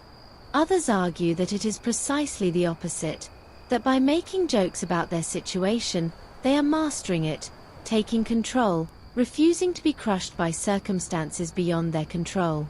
You think about this as you write your own contribution to the next issue of the magazine. A piece of satire about the ship's library, imagining what would happen if the books could talk and comment on their readers. It is silly, harmless, the kind of thing that would never be published anywhere else. But as you write, you find yourself exploring ideas you hadn't intended to explore. The relationship between readers and books, the way stories become part of who you are, the strange intimacy of spending months with the same words and the same voices. The humor becomes a vehicle for something deeper, something you might not have been able to express directly. You laugh, and in laughing, you understand. The debates about the meaning of it all continue quietly, in small groups, in private conversations, in the journals that men keep and will maybe read again someday. Is this resilience or madness? Is the laughter keeping you sane or pushing you closer to the edge? The answer, you suspect, is both. The human mind is capable of holding contradictions, of finding multiple meanings in the same experience. The laughter that fills the mess some nights is genuinely healing, a release of tension, a reminder that joy is still possible in the worst circumstances. And the laughter that comes other nights, the laughter that has a hollow sound, that goes on too long, that leaves a silence afterward that is heavier than the silence before, that laughter is something else. That laughter is a warning, a sign that the pressure is building, that something will have to give. You notice the differences in the men around you. Some seem genuinely sustained by the humor, their spirits lifted, their connections to each other strengthened. Others laugh along, but you can see that it costs them something, that the laughter is performative, a mask they wear to hide what's really happening inside. A few have stopped laughing altogether, or laugh only when they must, and those are the ones you worry about most. They are withdrawing, pulling back from the community, and you know from everything you have read and heard that withdrawal is the first step towards something worse. The performances continue. The jokes continue. The magazine publishes issue after issue, each one filled with humor that ranges from gentle to savage, from silly to profound. And through it all, you watch and you participate and you wonder. You wonder whether you will look back on this time with nostalgia or horror. You wonder whether the laughter will survive the journey home, whether you will still find these jokes funny when you are warm and safe and surrounded by people who cannot possibly understand. You wonder whether you will ever be able to explain it to anyone, the way humor becomes a lifeline in the darkness, the way jokes that would be terrible anywhere else become treasures here, the way laughter can be both medicine and poison, depending on who is laughing and why. The evening ends. The lanterns are dimmed. The men drift away to their bunks, still chuckling, still repeating the best lines from the night's performance. You lie in the darkness, listening to the ice and the wind and the distant sound of someone still laughing, somewhere in the ship, and you think about what you have learned. Humor is not simple. Humor is not just fun. Humor is a tool, a weapon, a shield, a mirror. Humor is how you survive when survival seems impossible. And whether it is a sign of resilience or a symptom of breakdown, well, that is a question you will have to answer for yourself, in your own time, in your own way. For now, you are alive, and you are laughing, and that is enough. You hold in your hands a journal that is not yours, written by a man who is almost certainly dead, and you feel the weight of it like a physical thing. The leather cover is cracked and stained, the pages yellowed and brittle, the handwriting sometimes difficult to decipher. But the words themselves are clear enough, and they tell a story you wish you did not have to read. This journal belonged to someone on a previous expedition, one that did not end well, one whose survivors, if there were any, never made it home to tell their tale. How it came to be in your ship's library is a mystery, probably donated by some well-meaning person who thought it might be educational, who never considered that men in your situation might find it something other than inspiring. You have been avoiding this journal for months. It sits on a shelf in the corner, its presence known to everyone but mentioned by no one. Occasionally you see one of the men glance at it, then look away quickly, as if caught doing something shameful. Occasionally someone asks, in a roundabout way, whether anyone has read it, and the conversation shifts hastily to something else. The journal is a reminder of what awaits you, of what has happened to others who came this way before, of the thin line between exploration and disaster. It is the book no one wants to read, and so of course, eventually, someone does. The reader that night is a man named Peterson, one of the quiet ones, the ones you worry about. He has been withdrawing lately, spending more time alone, responding to questions with monosyllables. When he appears in the mess with the journal in his hands, there is a collective intake of breath, a moment of shared dread. But no one stops him. No one suggests a different book. He opens to the first page, clears his throat, and begins to read. The words are ordinary at first, descriptions of departure, of hopes and plans, of the excitement that comes with any new expedition. You recognize the feelings, have felt them yourself. The writer describes the ship, the crew, the supplies, the sense of purpose that carried them away from home and into the unknown. It could be your own journal, your own words, your own memories of a time that seems impossibly distant. You listen, and you feel the connection across time, the strange intimacy of sharing an experience with someone you will never meet. Then the tone shifts. The ice closes in, as it always does. The sun disappears, as it always does. The darkness settles over them, as it has settled over you. And the writer begins to describe what happens next. The slow unraveling, the creeping dread, the moments of hope followed by longer periods of despair. The words become harder to read, harder to hear. Men in the audience shift uncomfortably, look away, study their hands. Peterson's voice remains steady, but you can see the effort it costs him, the way his knuckles whiten as he grips the book. The journal documents the first death, a man who wandered onto the ice and never returned, despite search parties and shouted names and the terrible knowledge that there was nothing anyone could do. It documents the second death, and the third, and the fourth. Scurvy, mostly, but also accidents, also despair, also the simple failure of the human body to endure conditions it was never designed to survive. The writer records each loss with a kind of clinical precision that is more terrible than any display of emotion would be. He is holding on to discipline, on to order, on to the forms of civilization even as everything crumbles around him. And then the entries become shorter, more sporadic. The handwriting deteriorates. The writer's grip on reality seems to be slipping, and you can see it in the words, the strange obsessions, the repetitions, the moments when the narrative loses coherence and becomes something closer to a cry for help that will never arrive. The final entry is barely legible, just a few lines about the cold and the darkness and the hope that someone will find this journal and know what happened. And then nothing.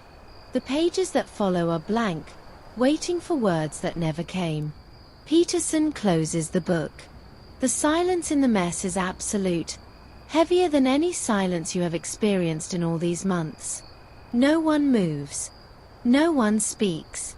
The lanterns flicker, casting shadows that seem darker than they should be, and you realize that you are all thinking the same thing. This could be us. This journal, these words, this story of slow disintegration and death. It could be our story, written by one of us, found by someone else years from now in another frozen ship, another circle of men reading aloud in the darkness. The historians have debated for generations about whether it was wise to include accounts of failed expeditions in polar libraries. Some argue that it was essential preparation, a way of learning from the mistakes of others, a reminder that survival required constant vigilance and effort. Others suggest it was cruelly ironic, forcing men already struggling with despair to confront the fates of those who had gone before. The journals that survive from expeditions that did make it home are divided on the question. Some men write about finding comfort in these accounts, about drawing strength from the knowledge that others had faced worse and still persevered. Others describe the opposite effect, a deepening of the darkness, a sense of doom that was hard to shake. You feel both responses in the days that follow. Part of you is haunted by the journal, by the voice of that long-dead writer, by the knowledge that his words have outlived him and will probably outlive you too. You catch yourself thinking about him at odd moments, wondering what his last days were like, whether he suffered, whether he found any peace at the end. You wonder if anyone will read your journal someday, in another frozen ship, another circle of lantern light, and what they will think of you and your struggles and your small triumphs. But another part of you is strangely strengthened by the experience. That man faced what you are facing, and he lasted as long as he could. He recorded his journey, left a record for others to find. He did not give up, not entirely, not until the very end. And his journal, terrible as it is proof that someone came this way before, that you are not alone in this experience, that the darkness you face is not unique to you but is part of a larger human story of exploration and endurance and the struggle to survive in places where survival seems impossible. The reading circle continues, of course. It has to. The next night, someone picks up a different book, something light, something far removed from the frozen north. But the journal stays on everyone's mind, a presence in the room even when no one mentions it. And you notice that the men are a little kinder to each other now, a little more patient, a little more willing to overlook small offenses and minor irritations. They have been reminded of what matters, of what is at stake, of the thin line that separates your living community from the silent community of the dead whose words you have just heard. Peterson comes back to the circle the next night, and the night after that. He talks more, engages more, seems to have found something in that terrible journal that pulled him back from wherever he was drifting. You never ask him what it was, and he never offers to explain. But you have your suspicions. Sometimes the darkest stories are the ones that save you. Sometimes reading about death reminds you why life is worth fighting for. Sometimes the voices of the dead, speaking across the years, can call the living back from the edge. You wake to a change in the light. It takes you a moment to understand what is different, what has pulled you from sleep with a sense that something fundamental has shifted. Then you realize, the darkness is not as complete as it was. There is a grayness seeping through the hatches, a hint of something that might be dawn, might be twilight, might be the first faint promise of the sun's return. You lie still, staring at the ceiling, and you feel something you had almost forgotten you could feel. Hope. Real hope, not the desperate clinging to possibility that has sustained you through the months of darkness, but something brighter, something that feels almost like joy. You climb to the deck, joining the others who have gathered there without speaking, without needing to speak. The southern horizon glows faintly, a band of pale light that gradually intensifies as you watch. No one cheers. No one speaks. You simply stand there, 30 men in the cold, watching the sky do something it has not done in months. And when the first sliver of the sun appears, just a sliver, just a hint of the orb you had almost forgotten existed, you feel tears on your cheeks and you do not wipe them away. The sun is back. The sun has returned. The darkness is ending. But even as you celebrate, even as the light grows stronger with each passing day, you feel something else, something you did not expect, a strange, quiet melancholy. The long nights of reading are coming to an end. Soon there will be work to do, preparations to make, the hard labor of freeing the ship from the ice and sailing home. Soon the circle of lantern light, the voices rising and falling in the darkness, the strange intimacy of shared stories. Soon all of that will be a memory, a chapter in your life that is closing whether you are ready or not. You did not think you would miss it. You spent months longing for this moment, dreaming of the sun, imagining how good it would feel to escape the prison of the dark. But now that it is here, now that the end is in sight, you realize that you are losing something too. The final weeks of darkness are strange, suspended between two worlds. The sun appears for longer each day, but the nights are still long, still dark, still filled with the ritual of reading. The men gather as they always have, but there is a different quality to the gatherings now. A sense of ending, of savoring what remains. Books that have been read multiple times are requested again, as if the familiar words can somehow hold on to the moment, can slow the passage of time. New books are started, even though everyone knows they will not be finished before the light returns. The reading becomes a kind of farewell, a way of honoring what the darkness has given you even as you prepare to leave it behind. You find yourself paying attention to things you barely noticed before, the way a particular reader's voice catches on certain words, the way the lantern light falls across the faces of the men, the way the ship creaks and settles around you as if listening too. You want to remember all of it, to fix these moments in your memory, to carry them with you into the sunlit world you are about to rejoin. You know that you will forget, that the details will blur and fade, that years from now you will remember only the shape of these evenings, not their substance. But you try anyway, storing away images and sounds and feelings like a miser hoarding coins. The last complete reading happens on a night when the sun has been visible for hours and the ice has begun to show signs of breaking up. Someone suggests reading the final chapters of the book you started weeks ago, and everyone agrees, even though it means staying up later than usual, even though there will be work to do in the morning. The reader opens to the marked page, and you settle into your usual place, and the words begin to flow. But tonight they flow differently. Tonight every sentence seems weighted with meaning, every paragraph a summary of something larger than itself. When the final page is turned and the last word spoken, no one moves. The silence that follows is not the oppressive silence of the darkness, but something else, a shared silence, a communal silence, the silence of people who have been through something together and are not quite ready to let it go. The next night, there is no formal reading. Some of the men are too tired from the day's work. Others are making preparations for the journey home. A few gather informally, passing a book back and forth, reading a page here and there, but the ritual is broken, the circle dissolved. You sit in your bunk, listening to the sounds of the ship, the normal sounds of men living, not the special sound of men surviving, and you feel the loss more keenly than you expected. The reading was not just entertainment.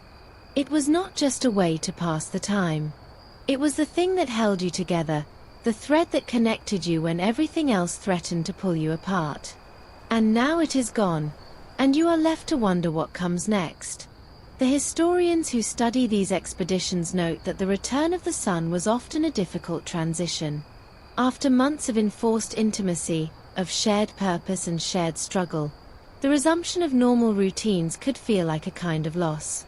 Some men struggled to reconnect with the world they had left behind, finding it strange and alien after the strange familiarity of the ice. Others found that the bonds formed in the darkness did not survive the light, that the men who had been brothers in survival became strangers again once the immediate danger passed. A few never fully adjusted, carrying the darkness with them in ways that affected the rest of their lives.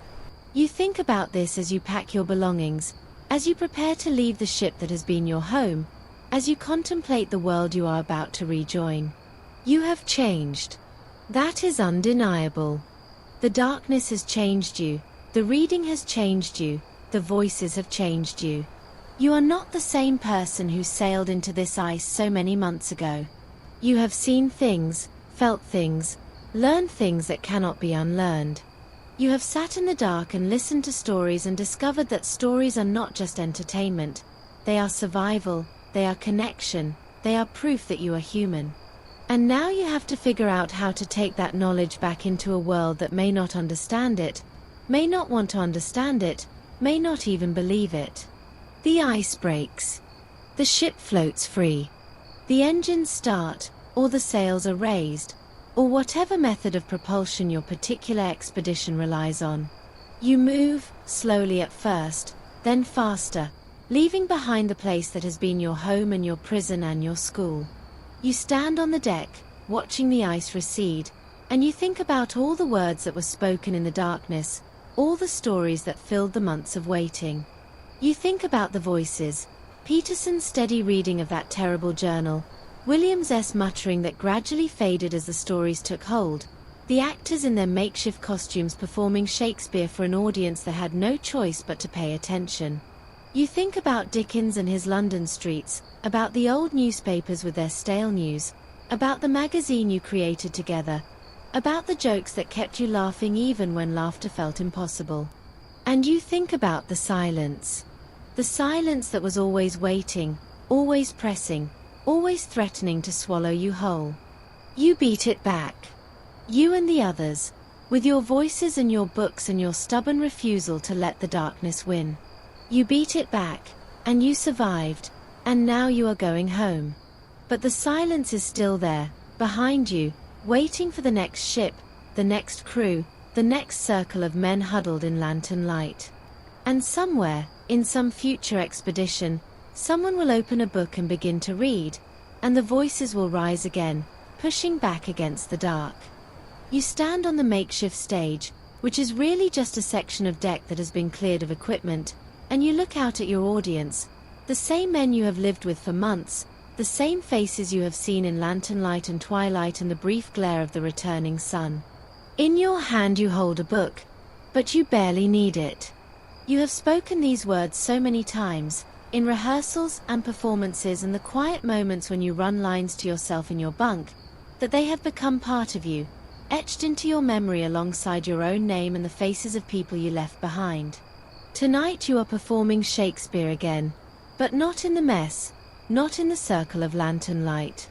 Tonight you are performing on deck, in the open air, under a sky that is slowly learning to be light again. The play is Hamlet, or at least a version of it, cut and rearranged and adapted to fit your resources, with men playing multiple roles and scenes selected for maximum impact with minimum cast. You are playing the ghost, which means you get to appear briefly, deliver a few lines, and then disappear, leaving the real work to others. It is a small role, but you have come to appreciate its power. The ghost speaks from beyond death, from a place the living cannot go, and his words carry a weight that resonates in this place where death has always been near, always possible, always waiting just beyond the circle of light. The performance begins.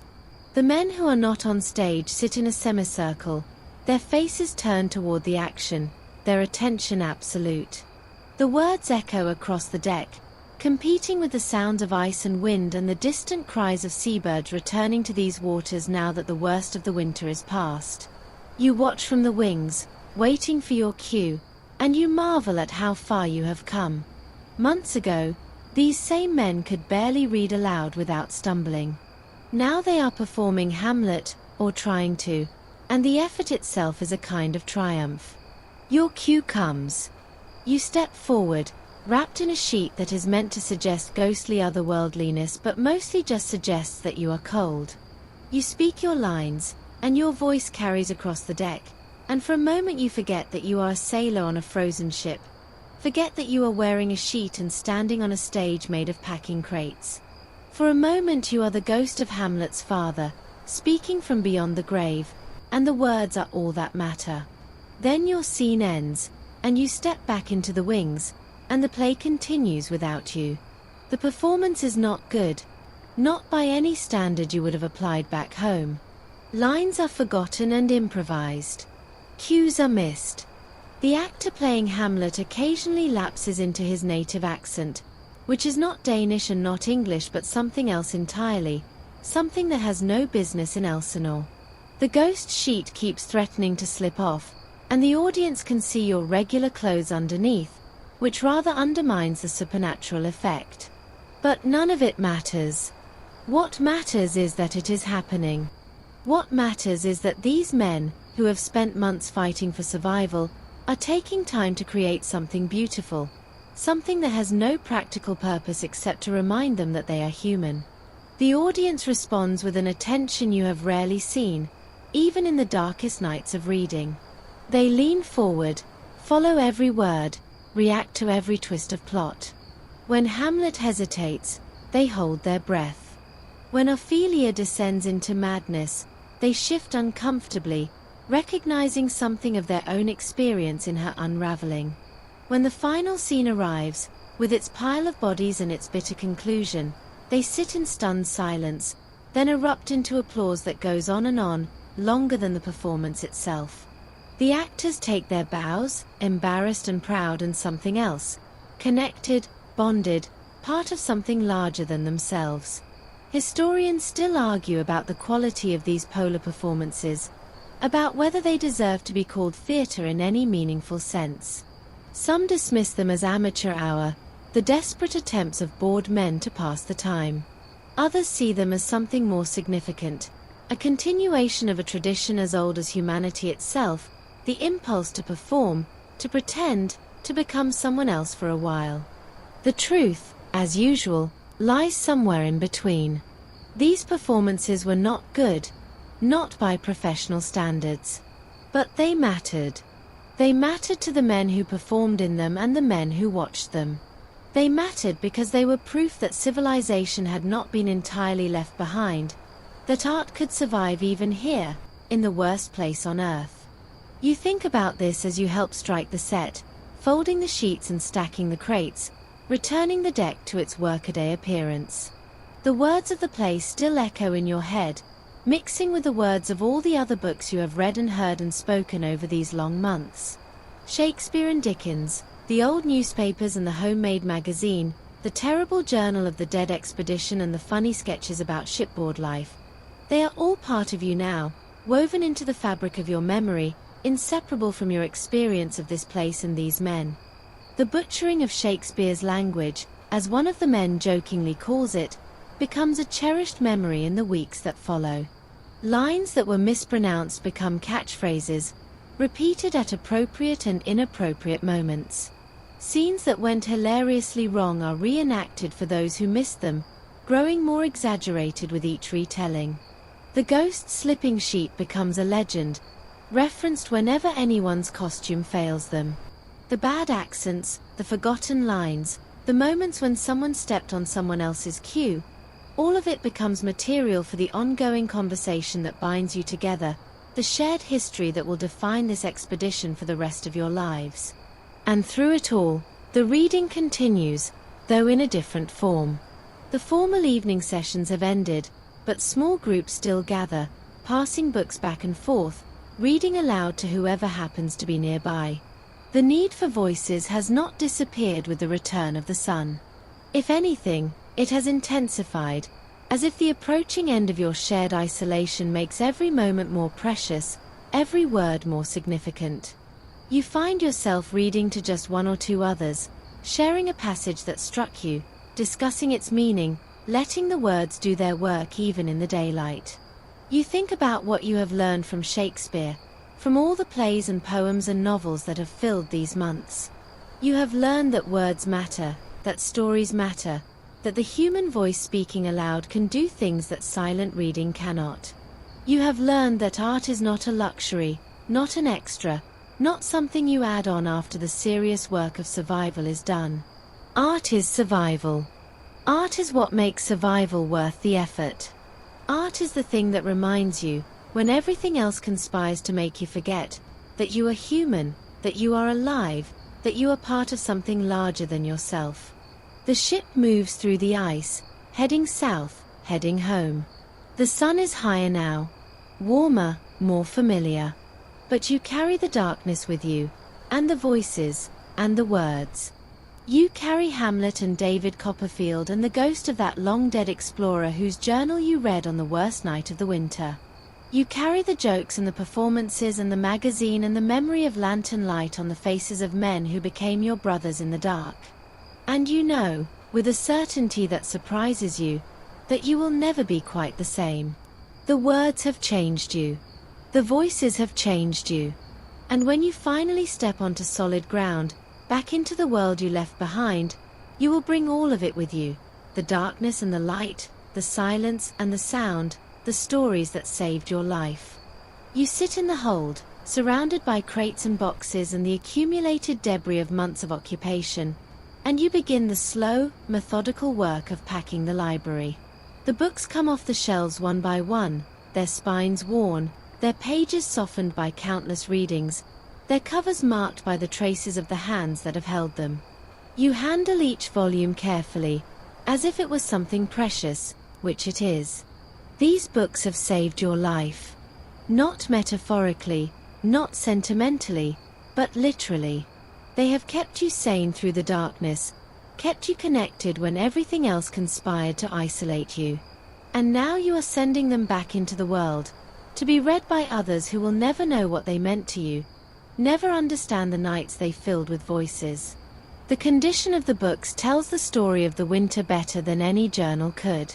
Some are barely recognizable, their covers loose, their pages falling out, their spines cracked beyond repair. These are the favorites, the ones read again and again, passed from hand to hand until they literally fell apart. You find a copy of David Copperfield that has been reduced to sections, each chapter a separate booklet held together by hope and string. You find a collection of Shakespeare's plays with margins filled with notes, comments on the action, translations of difficult words, arguments with the text written in half a dozen different hands. You find newspapers that have been read so many times they are more whole than paper, the words surviving only in the memories of the men who memorized them. Other books have survived better, their condition reflecting their fate.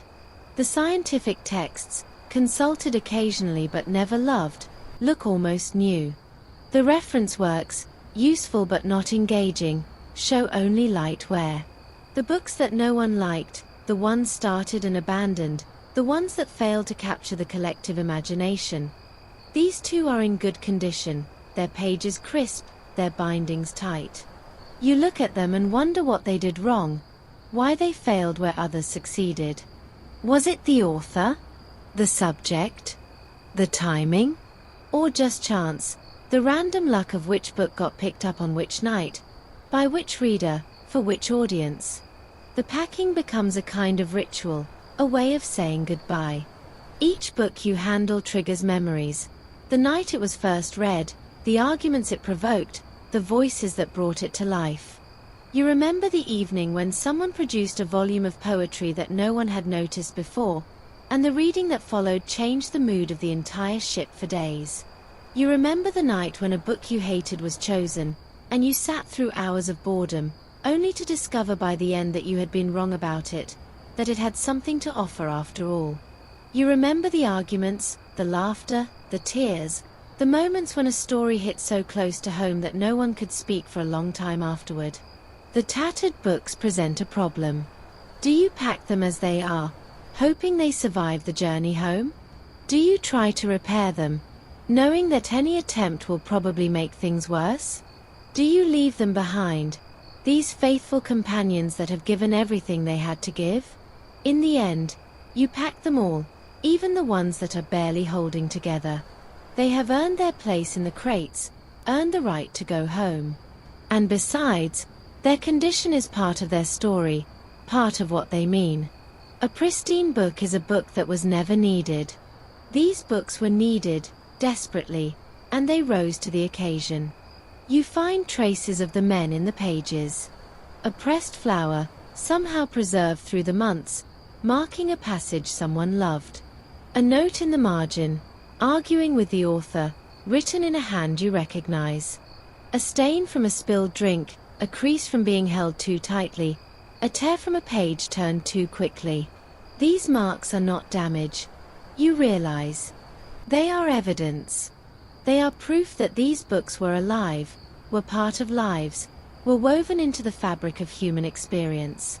The books that will sit untouched on shelves back home, pristine and perfect, will never mean what these battered volumes mean. They will never be loved like this. The historians who study polar libraries note that the books often became relics after the expeditions ended, treasured by their owners in ways that surprised even them. Men who had never been particularly sentimental about books before would keep their worn copies for decades, pulling them down from shelves to show visitors, telling stories about the nights they were read in the darkness. The books became tangible links to an experience that words alone could not capture, physical evidence of something that had happened to them, something that had changed them. You understand this now, in a way you could not have understood before. These books are not just objects. They are companions, witnesses, survivors. You come across a volume that you had forgotten, a collection of essays that was read only once, early in the winter, before the real darkness set in. You open it, and a slip of paper falls out, a note from one of the men, addressed to no one in particular, thanking whoever picked this book for a passage that had meant something to him. You read the passage, and you remember the night, remember the reader, remember the discussion that followed. The note is undated, unsigned, but you know whose handwriting it is. You fold it carefully and put it back in the book, where it belongs, where it will stay until someone else finds it years from now and wonders about the man who wrote it. The packing continues for days. The crates fill and are sealed, labeled, stacked in the hold where they will ride out the journey home. You work alongside the other men, and you notice that everyone handles the books with the same care, the same reverence. No one jokes about them now. No one suggests that they were just entertainment, just a way to pass the time. Everyone knows what they really were. Everyone knows what they owe to these battered volumes and the voices that brought them to life. The last book you pack is the one that started it all, a copy of something by Dickens. You're not even sure which one anymore. It was the first book read aloud in the darkness, the first voice raised against the silence. Its condition reflects its status. It is the most worn of all, the most loved, the most used. You hold it for a long moment, remembering that first night, how strange it felt to read aloud to men you barely knew, how you stumbled over words and lost your place and felt like a fool. And then you place it gently in the crate, on top of the others, and you close the lid. The library is packed. The winter is over. It is time to go home. But as you seal the last crate, you realize that the books are not really leaving you. They are part of you now, part of every man who sat in that circle and listened to voices in the darkness. You will carry them with you, not as physical objects but as something deeper, memories, lessons, the echo of words spoken and heard. Years from now, when you are old and safe and warm, you will close your eyes and hear those voices again.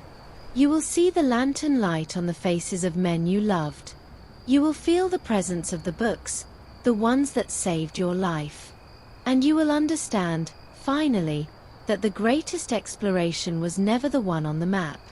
It was the one that happened in the space between a human voice and a human ear, in the darkness, when there was nothing else left. You stand on the deck one last time, alone in the way that is only possible when everyone else is below, busy with the 1,000 tasks that accompany the end of a voyage. The ship moves through open water now, free of the ice that held it for so long, and the horizon ahead is clear and promising. But you are not looking ahead. You are looking back, or rather up, at the sky that stretches above you in a dome of deepening blue. The sun has set, but the light lingers, and in that lingering light, something extraordinary begins to happen. The sky comes alive with color, greens and pinks and purples, dancing and shifting, flowing like rivers of light across the darkness. The aurora. You have seen it before, many times, during the long winter. But tonight it feels different. Tonight it feels like a farewell. You watch the lights dance, and you think about everything that has brought you to this moment. The months of darkness. The voices reading aloud in the lantern light. The books that became friends, companions, lifelines. The men who sat beside you, their faces illuminated by the same glow, their voices joining yours in the endless battle against the silence. You think about Dickens and Shakespeare, about the old newspapers and the homemade magazine, About the terrible journal of the dead expedition and the plays performed on makeshift stages. You think about the jokes that kept you laughing and the arguments that kept you engaged and the moments of perfect silence when a story ended and no one wanted to break the spell. The aurora shifts and changes, and you realize that you are seeing something that no one back home will ever quite understand. Oh, they will see pictures, read descriptions, hear your words. But they will not feel what you feel, standing here alone on this deck, knowing that you survived, knowing that you are going home, knowing that you will carry this experience with you for the rest of your life. They will not understand how the darkness changed you, how the voices saved you, how the stories became more real than reality itself. They will listen politely, perhaps, and then they will change the subject, and you will be left with the knowledge that some things cannot be shared, cannot be explained, cannot be transmitted except through the very medium that sustained you through the winter, stories. You think about the men below, your companions through the darkness. Some of them will remain friends for life, bonded by an experience that no one else can share. Others will drift away, the connection fading as the distance grows, until years from now you will struggle to remember their names. A few, you know with a certainty you cannot explain, will not survive the transition back to the world. They carried the darkness with them, and it will carry them away, in one way or another, despite everything you did to hold them together. This thought brings a sadness that mixes with the joy of survival, creating something complex, something you cannot name. The aurora intensifies, filling the sky with light, and you remember something you read during the winter. A passage from one of the scientific texts, explaining the aurora in terms of magnetism and solar particles and atmospheric phenomena. The explanation made sense at the time, satisfied your curiosity, answered the questions you had about what you were seeing. But now, watching the lights dance, you realize that the explanation misses something essential. It describes the mechanism but not the meaning. It explains how but not why. And the why, you have come to understand, is the more important question. Why this beauty in this place? Why this gift of light in the deepest darkness? Why this reminder, at the very moment you are leaving, that you have been part of something larger than yourself? The historians who study these expeditions often note that the men who wintered over were changed in ways that were difficult to quantify. They came home with skills and knowledge, certainly, and with stories to tell. But they also came home with something else, a perspective, a depth, an understanding of what matters and what does not. They had sat in the darkness and listened to voices. They had faced the worst that the world could throw at them and discovered that they could survive it, not through strength or courage alone, but through connection, through community, through the simple human act of sharing stories. And that knowledge stayed with them, shaped them, made them who they became. You feel that knowledge settling into you now, becoming part of who you are. The darkness taught you things you could not have learned any other way. It taught you that humans are fragile, yes, but also that humans are resilient, that the need for connection is as basic as the need for food and warmth, that stories are not just entertainment but survival. It taught you that the voice reading aloud in the darkness is one of the most powerful forces in the world, capable of holding back the silence, capable of keeping madness at bay, capable of transforming a frozen prison into a home. It taught you that you are part of something larger than yourself, a community of men, a tradition of explorers, a species that tells stories to survive. The aurora begins to fade, the colors dimming, the lights retreating toward the horizon. You watch until the last trace is gone, until the sky returns to its ordinary darkness, pricked with stars. Then you turn and go below, back into the ship, back to the men who are waiting, back to the life that awaits you. The library is packed, the reading is over, the winter is done. But the voices are still with you. They will always be with you. And when you finally step onto solid ground, when you embrace the people you left behind, when you try to explain what happened to you in the darkness, you will find that the words come easily, that the stories flow, that you have become, in some small way, a reader and a teller of tales yourself. You lie in your bunk that night, listening to the sounds of the ship, the creak of wood, the rush of water, the distant voices of the men on watch, and you feel at peace. Not the peace of escape, not the peace of survival, but something deeper. The peace of having been through something and come out the other side. The peace of knowing that you did not face it alone. The peace of carrying within you the voices and the stories and the light that pushed back against the dark. And as you drift towards sleep, you hear them again, all the voices that filled the months of winter, reading aloud in the lantern light. Dickens and Shakespeare, the poets and the journalists, the writers of the homemade magazine and the long-dead explorer whose journal taught you what it means to face the end. They speak to you in the darkness, their words woven together into a single story, the story of your survival, the story of your transformation, the story of how you learn that the greatest exploration is not on any map, but in the space between a human voice and a human ear, in the darkness, when there is nothing else left. The ship carries you home, through waters that grow steadily warmer, toward a sun that rises higher each day. The ice is behind you now, and the darkness, and the long months of waiting. But you carry them with you, as you will always carry them, as part of who you have become. And when you finally step onto the dock, when you see the faces of the people who have been waiting, when you try to find words for what you have experienced, you will discover that the words are there, waiting for you, as they have always been. The stories saved you once.